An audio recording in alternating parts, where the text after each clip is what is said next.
이소장입니다. 자, 오늘은 이제 농어침박을 어떻게 허가를 내는지에 대해서 지난 시간까지 해서 실제로 우리가 이제 사업의 종류에 따라서 해야 하는 이제 절차가 있지 않겠어요? 그 중에서 천천히 저희가 차례대로 제가 좀 알려드릴게요.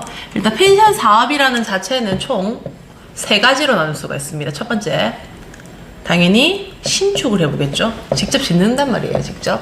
두 번째, 기존에 있는 건물을 매입하는 매매의 경우가 있겠죠. 세 번째, 지난 시간에 얘기했다시피 펜션은 요즘에 임대 사업이 좀 많이 성행합니다. 펜션 임대로 해서 펜션 사업이라는 걸 할 수 있는데요.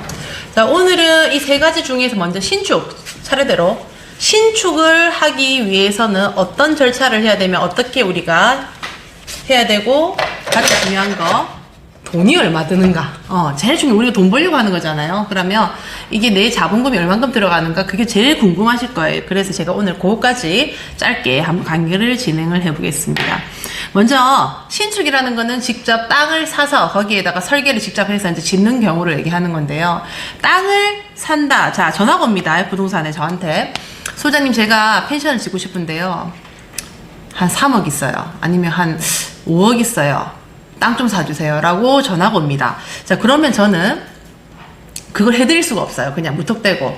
자, 그러면 어떤 절차를 가지고 해야 되는지 제가 전화 문의가 오시는 분들한테 똑같이 얘기를 하거든요. 첫 번째, 땅 매입을 먼저 해야 될까요?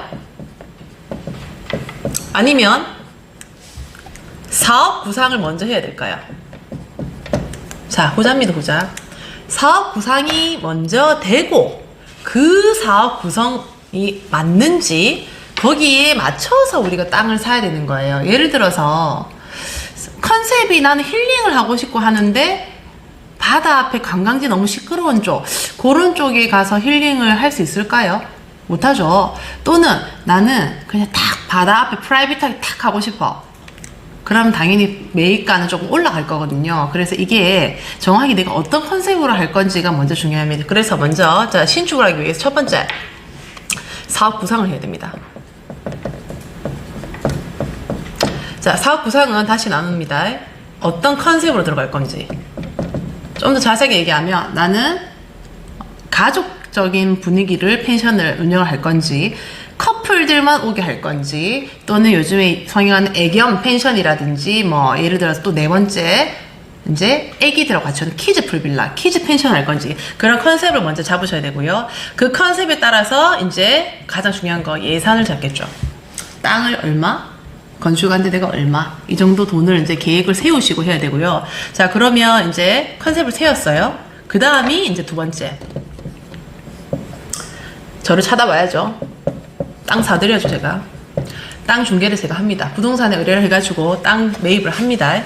자, 그러고 난 뒤에 이제 우리가 이제 복잡하게 시작이 되는 게 건축이라는 걸 시작을 해야 됩니다.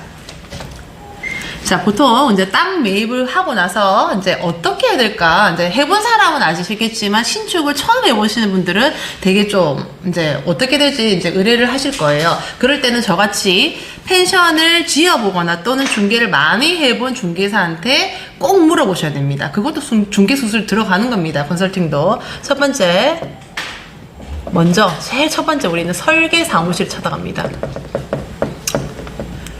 건축 설계 사무실을 찾아갑니다. 자, 그러면 이제 여기서 잠깐만 끊고 가겠습니다. 잠시만요.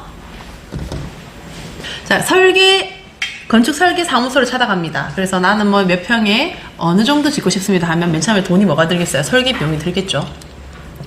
2번째, 설계 비용 따로 아니고요. 같이 따로 토목 설계 비용도 따로 듭니다. 자, 그럼 조금 디테일하게 들어가 드릴게요. 설계 비용, 평당, 연면적 땅, 총 면적에, 그러니까 평당으로 제가 얘기를 해 드릴게요. 평당 15에서 많게 20만원까지 듭니다.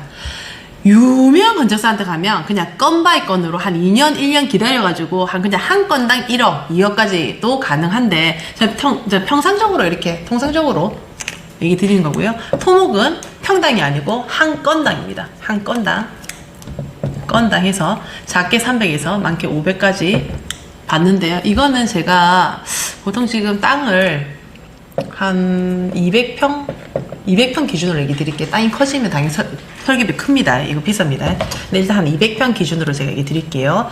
자, 그래서 세 번째. 자, 이제 설계를 받았어요. 건축을 이제 이제 허가가 들어가요. 그러면 허가가 들어가면 가장 먼저 될 거.